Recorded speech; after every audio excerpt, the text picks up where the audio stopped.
Welcome to Expedition Networking, a special segment of the Networking RX podcast. I'm Frank Agan, founder and president of AmSpirit Business Connections, and your host for this program. For those of you who are familiar, on the Networking RX podcast, we share information and have conversations with experts, such as authors, researchers, and social scientists. And all of these programs are aimed at helping you learn how to become better at building professional relationships and understanding why they work. In this Expedition Networking segment, however, we're going to bring on successful entrepreneurs and unique professionals and explore their networking adventure and learn how they used relationships to create lasting success.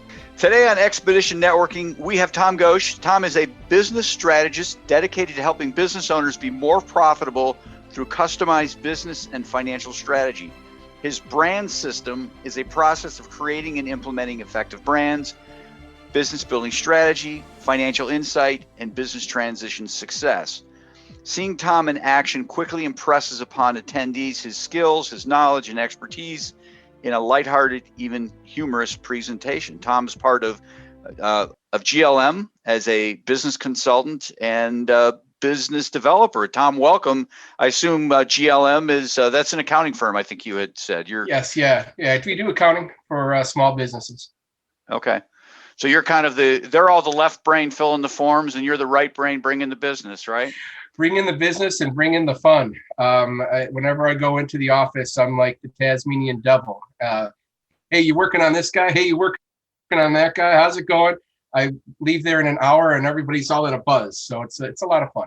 Okay, well, good. It's, I started my career in public accounting and I was not a fan of the nuts and bolts of it, but I love going out and talking with clients. I love selling projects. I just hated doing them. That's all, so you kind of have an envious role. It's like you're out there, you're the face of the firm and you're selling things and somebody can fill out whether to check this box or do that or, zig or zag. Yeah, they do a great job of doing that. There's some people that just sit in their office and all you hear is the click clack of the keyboard and then the ba-doop of QuickBooks entering in, whatever right. ledger item they put in. So I could not do that. I got to be out. I got to talk to people. I got to get in front of people and do things like this. So thanks for having me. I appreciate it. Oh, no problem. Well, I guess here you are. You're doing this business development amongst other things for this accounting firm. Take us back in time, this journey, how you got to this point. Yeah, it's actually kind of wild because what I'm doing right now with them, I have been doing for a very, very long time. So I joined an organization called B&I in the late 90s. I was selling audio-visual equipment, and I was in the wrong group. And nobody was selling business to business. I was talking about lumens and brightness and resolution. And a friend of mine said, here's how you do it. Taught me how to do it. And I got pretty good at the networking thing and how to teach somebody how to say what it is that they do. And also talk about the stories behind that so that people can be in a situation and remember them. And from there, I got more involved with that organization and then recognized that many of the people in the organization, like massage therapists and financial advisors, are really good at what they do, but aren't really good at promoting what they do and getting new business and things like that. So I was able to work with some of those folks, develop their business plan, develop their message in what I call the brand system, personal branding. And I still use it today, even though it's from 2002. And it stands for B are your beliefs. R is how you represent those beliefs. A is the autonomy or staying in control of your brand. N is, well, networking. I think you'll appreciate that. Yeah. And then D is differentiation. So I just basically took the word brand, divided it up 5 ways. And that's kind of like my 5-step process to help them. Fast forward a little bit, a bunch of my clients were accountants, single accountants that just were struggling along, getting business by referral, but not really promoting themselves. We kind of figured out what their specialty was, and that's what they led with. And then as they were leading with that, they were getting more clients. Hey, can you also do? Can you try? Can you And then they say, yeah, I can definitely do that. It's all in my wheelhouse. I'm just really good at this other stuff. Right. At some point, I knew GLM. I went to high school with the Mr. Maroney, his daughters, and he saw what I was doing with some of the other accountants and said, hey, we could use a business developer here. We could use a marketer here. All of our stuff is in shambles, and love to have you come on board. 5 years later, I'm still there. I love it. And they come to me with different ideas on marketing, and I come to them with different ideas on accounting, and neither one ever works out. So it's kind of fun because I am the creative type and they're more straight line, blinders on. I got to do this accounting stuff. Yeah. I mean, I think you've seen this over the years with your experience with BNI and just working through your brand system, that I find at least a good percentage. I throw out 90% or 70%. The percentage always changes. 83 is the perfect percentage. Okay, there we go. But it's messaging, right? People are just horrible at messaging.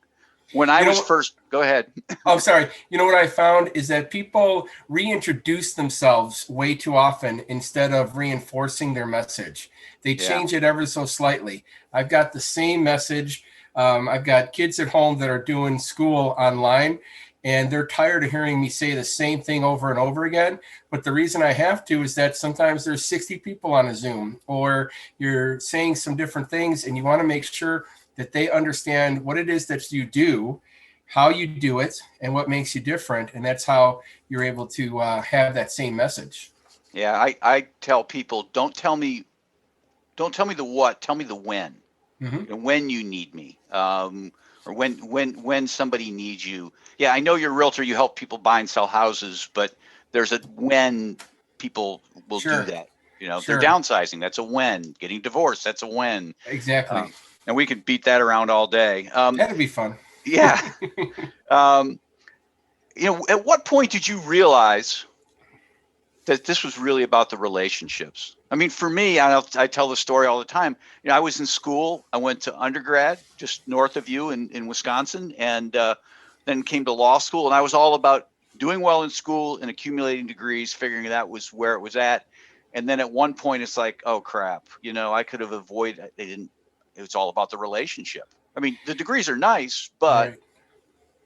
Yeah, what I found is the first book I read was called How to Master the Art of Selling by Tom Hopkins.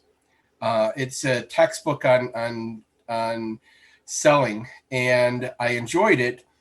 But the big thing that I got out of it is to find a group of people that work with the same type of clients that you work with and exchange referrals. And that's when I started looking for, a networking group. And I was making about 100 calls a day to companies saying, hey, do you need audiovisual equipment? No, click. Hey, do you need audiovisual equipment? No, click. Hey, you need audiovisual equipment? Oh, well, maybe. Great. I'll contact you later. Click, Right. Until I found that networking group, and then I had the right group of people around me that also worked with those same type of people, which were IT, facility managers, things like that. It was those relationships that started to get me some of those bigger clients that I wasn't getting making those cold calls, because even large corporations at the time, they were buying from people they know, like, and trust. Yep. And, you don't get Navistar by cold calling them. You get them because a friend of yours is in there doing their phone system, recognizing they need a projector. And that's how I was able to do that. Do you remember the last cold call you made? Well, the year? I remember the last cold call I made for audio-visual equipment, and I was very happy that it was my last cold call. And then, oddly enough, sometimes you bounce back into bad habits. Right. When I first started doing this accounting, I wanted to try to drum up some new business, and I was in the networking groups, and I was kind of slowly working it, but it wasn't fast enough. So I started making cold calls. Mr. Maroney was an expert at having callers make appointments for him, and then he'd go sell them. I thought, well, I could do that. So making 10 calls a day or something like that, it was getting me nowhere. And Yeah. it was a friend of mine in a different networking group that said, look, man, you've got a database of people that is astronomically amazing. I mean, they all get networking. Spend your 10 phone calls calling the people you know and just reinforcing that message that you have. Yeah. Get to ask them those questions that you ask yourselves. What kind of situation should I be looking for you? Here's what you should be looking for me. If you talk to a business owner that says I handle my own books, or my family member handles my books, or I never talk to my accountant, tell them about me. And when you make those 10 telephone calls a day to people first of all, you'll want to do it. Right. And second of all, you'll get something out of it. And that's when I kind of realized. That was about 4 years ago, and I've been doing that ever since. No, that's smart. And I when I talk with people about, you have said it, know, like, and trust, I tell them to envision their high school reunion. You go back to the high school reunion and the know, like, and trust is there. And not that you're there to get referrals, but the only thing you need to catch them up on is how they can help you. And that's essentially what you're doing is I've already got this track record. I've already got this foundation. I'm just kind of updating them on what to look for, and at the same time reinforcing the fact that I got your back too. How can I help you? Exactly. Yeah. I was an attorney, so I never was really allowed to make cold calls. Right. Probably a saving grace. But early on, it was a struggle because it's okay. What do I do? There was no internet, and okay, what do I do? Right. So, advice you'd give to a younger version of yourself? You've probably touched on it. What do you tell your kids? I mean, that's probably they get to overhear a lot of this stuff, and the key is in the network. I was talking to my youngest son is 18 years old, and I just had gotten done with a conversation from one of my fraternity brothers who I saw on Facebook was looking to try a new career. right. So I said, hey, let's talk. I can help maybe a little bit. I've got a good database of people that might be able to help you.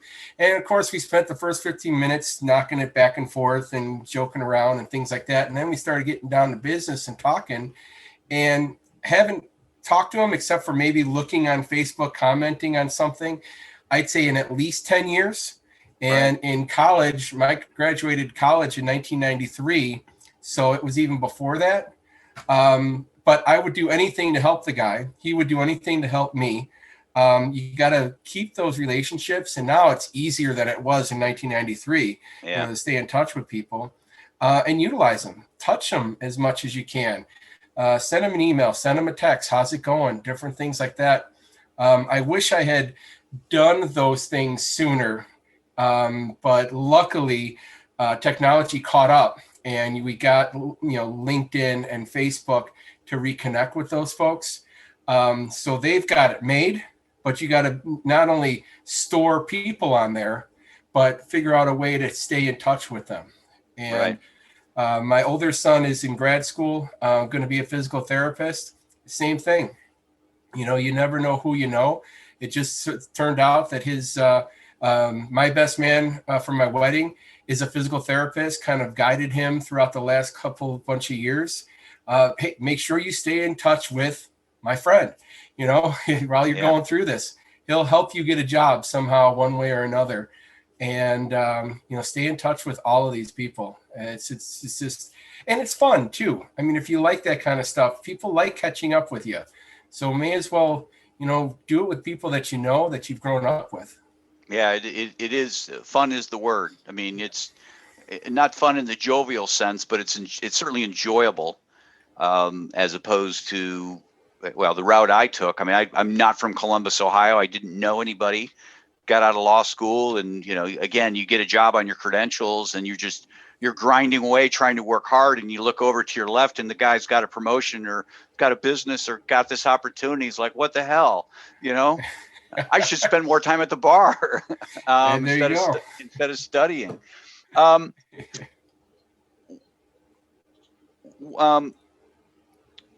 do you have a bad day? What do you do to feel better? Or I guess what do you what do you do outside of work? Well, I'll take the bad day one. Okay. I like music. I like all kinds of music. So, so you got to get up for these things, these networking things, especially now that it's on Zoom and you don't have the energy in the room. If you got a 7:30 in the morning Zoom with 30 people, put on some music that you enjoy so that you go in there with a smile on your face. You go in there kind of bouncing around a little bit. I love, doing that. Of course, nobody calls at home. And now, of course, we're recording, and that's when somebody calls. Don't worry about it. Well, no, I'm not voting for your candidates. All right. There you go. So music is great. I try to incorporate, whatever I'm in the mood for. It could be just a fun song. It could be heavy metal just to kind of get some frustration out. It's just anything. So that's a lot of fun and gets you really rolling for that. You want to stand out at these networking things. When you do your 10 or 15 second introduction on a big Zoom, you need to stand out because nobody is paying attention. Nobody, especially on the Zoom. Yeah. They're all doing their emails and they're doing something else and they're just waiting their turn until they can say something. So do something different. Yeah, no, I totally get it. How many unread emails do you have sitting in your inbox? I have no unread emails. I am, sadly, that's my one fault is that I do tend to, gravitate toward getting those things done. Don't worry about it. And I definitely do not have much in my inbox by the time I'm done working for the day either. I want to make sure that things are cleaned out so that when I'm done until at least 7 o'clock in the morning. And then I can start my day again there. Man, I'm very similar. I touch everything. I might not always respond to it because sometimes people will hit you with things that's okay. I've got 3 weeks on this. Right. Exactly. But I've touched everything and okay, what do I need to do? Do I need to just sit on it? Do I need to pass it on? Do I need to delete it? And maybe there's no response at all needed. Who knows? Right. Well, that's the thing with accounting. You never know if they're contacting me instead of their accountant with an important question. So I wanted to make sure that, at least I know what's going on and, be able to respond in a timely manner, whether that's today, right this minute, or a week from now. All right. Last question. What would be a good referral or opportunity for you, or maybe an introduction? And then how could people get a hold of you? Sure. Well, we do basic accounting for business owners. So if you ever visit a business owner and on their desk sits a sealed DVD of QuickBooks because they bought it, they just didn't put it on their computer yet. Right. That's probably a good referral for me. Quite honestly, that doesn't happen very often anymore. But if they're underutilizing QuickBooks or they're not getting their financials the way they should be, that's when they should talk with me. What they usually say at that point is, I'm looking to get a loan, or I want to expand my business and I can't get in touch with my accountant. That's a good referral for me. And the way you can reach me, it's best by email, tomg@goglm.com. You can also call me. 630, that's an area code, which a lot of kids don't understand that. Yeah, point. I know. 630-675-8971. And we're not always the right fit, but I always want to have that conversation to make sure. Yeah, no, I totally agree. I'd rather have the conversation than not. And I long for the days when area codes when Chicago was just 312. It was. It was. All right. Well, I appreciate your time today. I appreciate you having me on. Thanks again. To wrap things up, remember, we're looking for some enterprising business types to join our team as franchisees of AmSpirit Business Connections. Our franchisees work with entrepreneurs, sales representatives, and professionals in their area to help them become more successful through networking and the exchange of quality business referrals in a structured weekly morning meeting. This is a unique franchise opportunity, you see, because these meetings are in the morning. A successful business type or professional can add this franchise opportunity onto what they're already doing. Again, all of our franchisees do something else. For a couple hours in the morning, a few mornings a week, these franchisees work the AmSpirit Business Connections model. The rest of the time, they're attorneys, accountants, realtors, coaches, and consultants of various kinds. The wonderful thing is that not only do our franchisees realize a financial gain from operating the AmSpirit Business Connections model, but the business networks that they build and develop become a great source of referrals for their primary business as well. Perhaps you know someone, perhaps you are that someone. Whatever the case, to learn more about the AmSpirit Business Connections franchise opportunity, please contact me using the email in the show notes or the one we provide at the end of this program. Thanks for joining us on the Networking RX podcast. Please put what you've learned into action today and let us know if you have questions, comments, or ideas for future topics. You can email them to us at podcast@amspirit.com. That's AmSpirit.com. Finally, so you never miss an episode, be sure to subscribe to the Networking RX podcast through iTunes, Overcast, or however you receive your podcasts. Now get out and network with someone. The Networking RX podcast is the copyright production of AmSpirit Business Connection. All rights reserved.